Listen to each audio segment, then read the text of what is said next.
मोदी योगी जिंदाबाद, Bharatiya Janata party, Bharatiya Janata party. सभी से आग्रह करेंगे कृपया मंच पर अपना स्थान कर लें। आदरणीय योगी जी हम सबके बीच में है।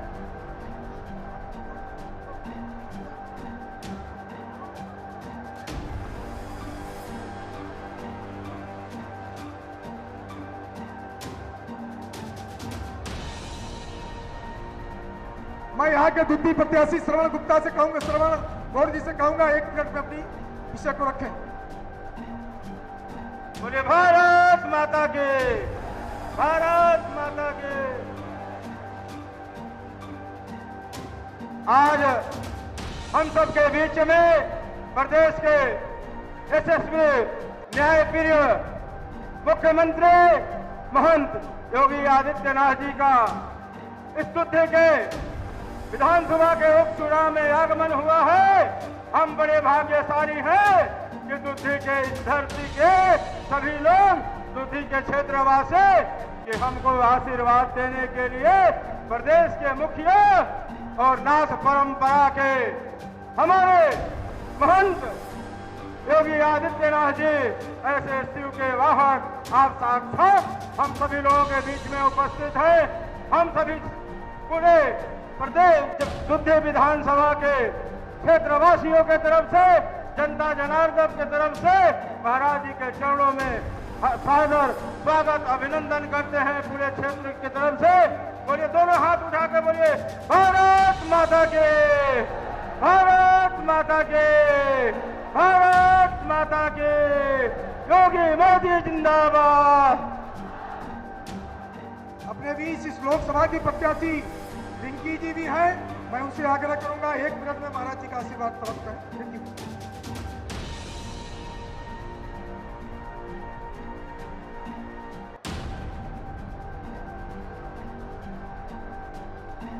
आज रावणगंज के विधानसभा दुधी में इस कार्यक्रम का आयोजन रखा है, जिसके माननीय मुख्य अतिथि श्री योगी महाराज जी हैं। मैं उनका बहुत बहुत स्वागत करती हूँ और अभिनंदन करती हूँ। धन्यवाद। शांति बनाए रखें। इस कड़ी धूप में भी आज इस दुधी की जनता ने जो ऐतिहासिक प्रदर्शन इस मैदान में किया है, भारतीय जनता पार्टी के समर्थन में, अपना दल के समर्थन में, मैं इस जिले के अध्यक्ष और दोनों प्रत्याशी से आग्रह करूंगा कि मानर, तीर, धनुष और टोपी पहनाकर आदरणीय यशस्वी मुख्यमंत्री जी का स्वागत करें। जिलाध्यक्ष जी और विधानसभा और लोकसभा के प्रत्याशी का।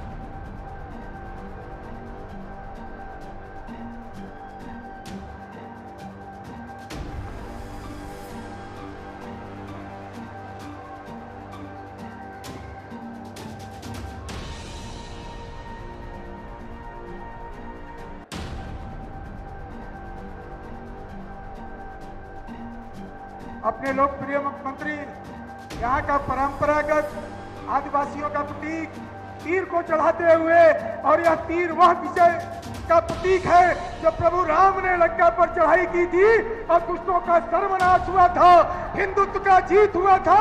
यह तीर उसी का प्रतीक है। यह बात बताती है कि दुधी की जनता भारतीय जनता पार्टी के उपचुनाव में जीत का मन मना ली है और लोकसभा में रिंकी जी को जिताने का संकल्प ले चुकी है। आदरणीय मुख्यमंत्री जी, इस विधानसभा में हमारा उपचुनाव में श्रवण कौल जी और लोकसभा में अपना दल की प्रत्याशी रिंकी जी हैं। मैं आदरणीय अपने लोकप्रिय मुख्यमंत्री जी से सादर विनम्र अनुरोध करूंगा कि वे अपना आशीर्वाद वचन दुधी की जनता को दें। आदरणीय लोकप्रिय मुख्यमंत्री आदरणीय योगी आदित्यनाथ जी।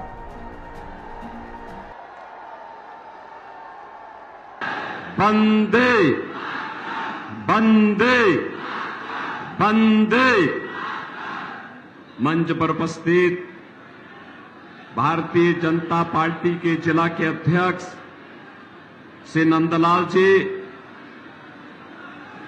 प्रदेश सरकार के मंत्री राकेश सचान जी,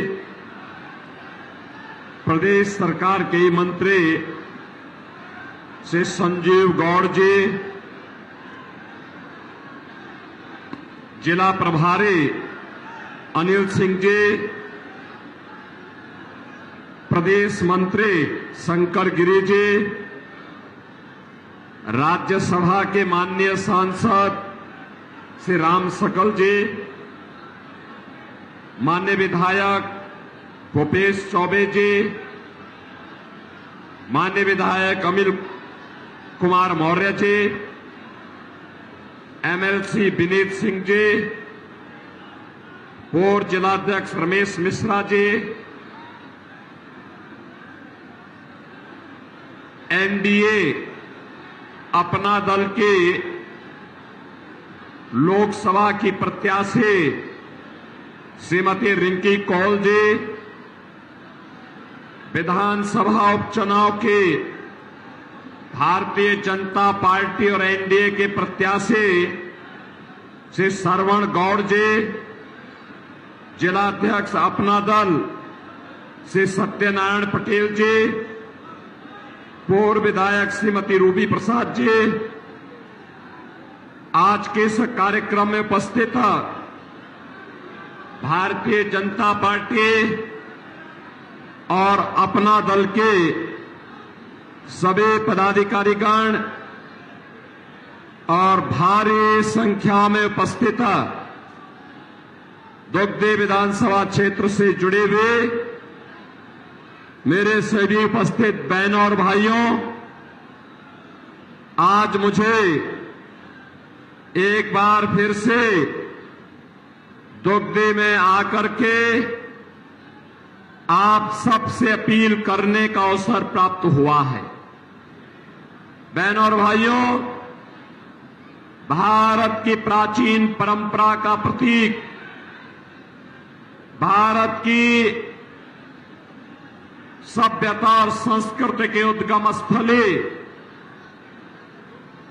सोनभद्र और दुग्धी की इस पावन धरा को नमन करते हुए आप सबका मैं हृदय से अभिनंदन करता हूं, स्वागत करता हूं। बहनों और भाइयों,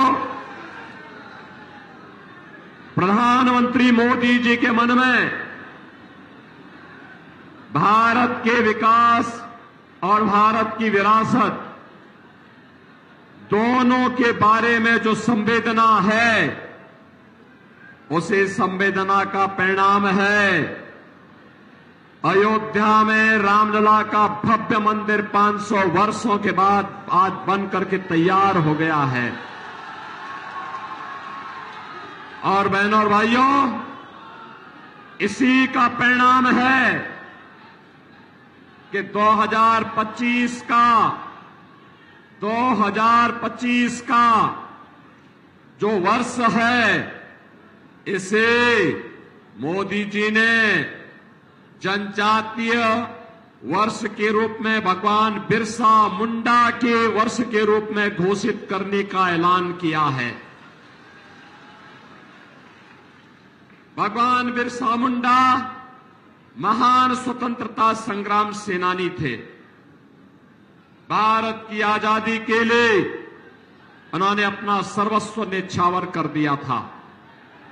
हमारे जनजातीय बंधुओं के गौरव के लिए उन्होंने भारत के लिए जनजातीय समाज को भारत की आजादी के साथ जोड़ने के लिए प्राणपण से कार्य किया था।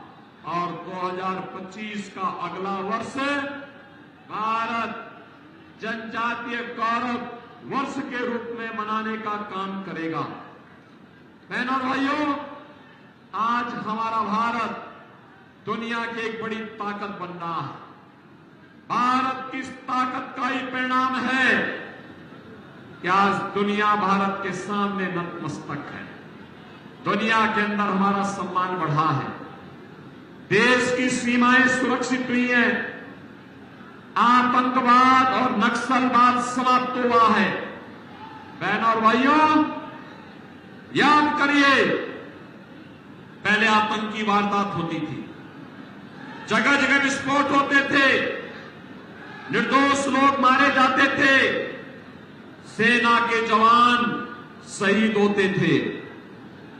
बहनों और भाइयों, आज आतंकवाद और नक्सलवाद समाप्त हुआ है, विकास आगे बढ़ा है, और अब तो पटाखा भी थोड़ा जोर से फट जाए तो पाकिस्तान सफाई देता, कहता साहब मेरा हाथ नहीं है। ये ताकत है भारत की, ये नया भारत है। छेड़ता नहीं है, लेकिन कोई छेड़ता है तो उसको छोड़ता भी नहीं है। और इसीलिए मैं आया हूं आज आपके पास।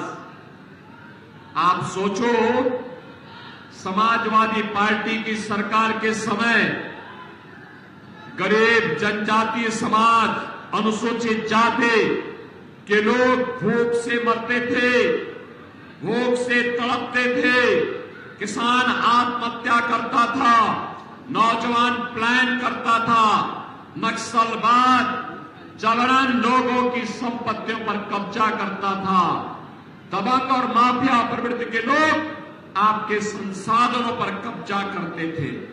लेकिन आज 80 करोड़ लोगों को मोदी जी के नेतृत्व में फ्री में राशन, 60 करोड़ लोगों को मोदी जी के नेतृत्व में 5 लाख रुपए प्रतिवर्ष स्वास्थ्य बीमा को उपलब्ध कराया जा रहा है, फ्री में उपचार की व्यवस्था, 12 करोड़ किसानों को किसान सम्मान निधि, 12 करोड़ घरों को शौचालय का निर्माण, और हमने तो सोनभद्र के लिए विशेष व्यवस्था की है।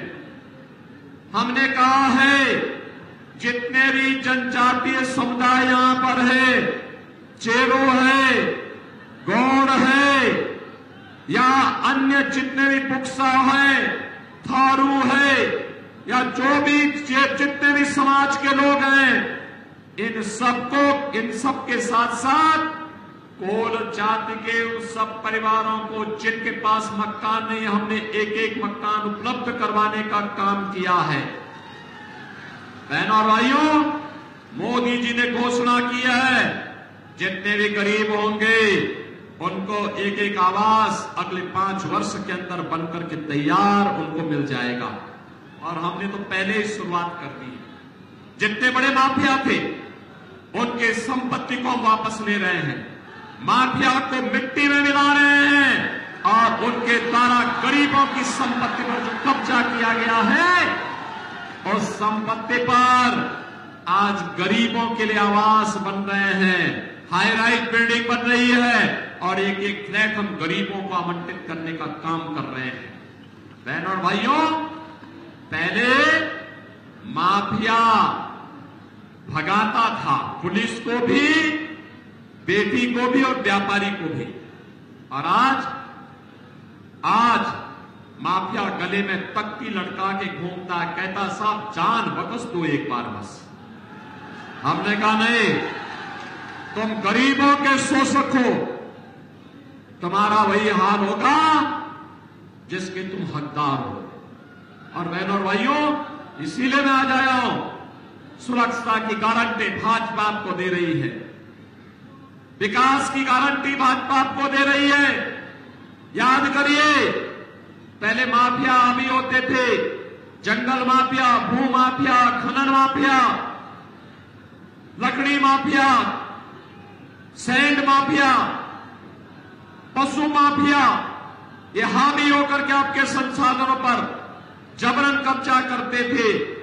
और आज बहनों और भाइयों, माफिया समाप्त, अब विकास हो रहा है, कनेक्टिविटी, 4 लेन 6 लेन की सड़कें, और हमने तो ये भी किया है, यहां जितने भी जनजातीय परिवार हैं जिनके पास संपत्ति नहीं है उनको पट्टा करने की कार्रवाई भी अंतिम चरणों में चल रही है। और मैं उन्हें आश्वस्त करता हूं, हर एक परिवार को उसका अधिकार देकर के ही रहेंगे। बहनों भाइयों, जिन लोगों ने आपको 70 वर्षों तक एक एक बूंद पानी के लिए तरसाया था, जिन लोगों ने विकास के लिए तरसाया था, यह सबसे अच्छा समय है जब एक और भाजपा की सरकार आपको हर घर नल की योजना के माध्यम से शुद्ध पेयजल उपलब्ध करवा रही है। तब आपके पास एक अवसर है कि जिन लोगों ने पानी के लिए तरसाया था, आज उनको एक एक वोट के लिए तरसाइए। जो लोग यहां की अशांति के कारण थे, उन लोगों को अपने वोट से जवाब दीजिए। बेटी और व्यापारी की सुरक्षा के लिए जो खतरा थे, उनको एक एक वोट के लिए तरसाइए। जिन लोगों ने यहां के विकास को बाधित किया, जिन लोगों ने इस क्षेत्र को बदनाम किया, उनको एक एक वोट के लिए तरसाइए।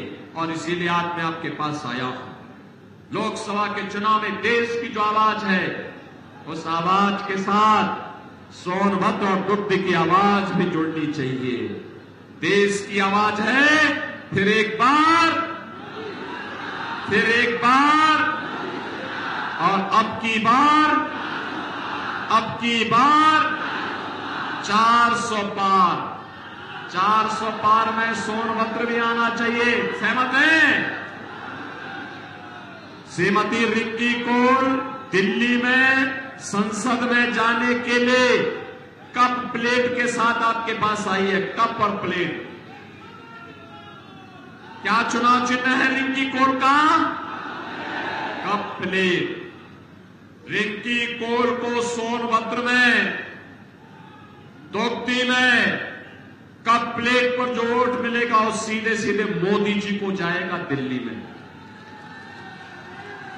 और बहनों और भाइयों, दोगती उपचुनाव में श्रवण गौड़ को जो वोट मिलेगा कमल चुनाव चिन्ह पर, वो वोट सीधे मेरे पास आएगा लखनऊ में। सहमत है ना? जो आवाज देश की है कि जो राम को लाए हैं हम उनको लाएंगे, आप सहमत हैं? सहमत है ना? देखो, ये समाजवादी पार्टी के लोग तो रामद्रोही हैं।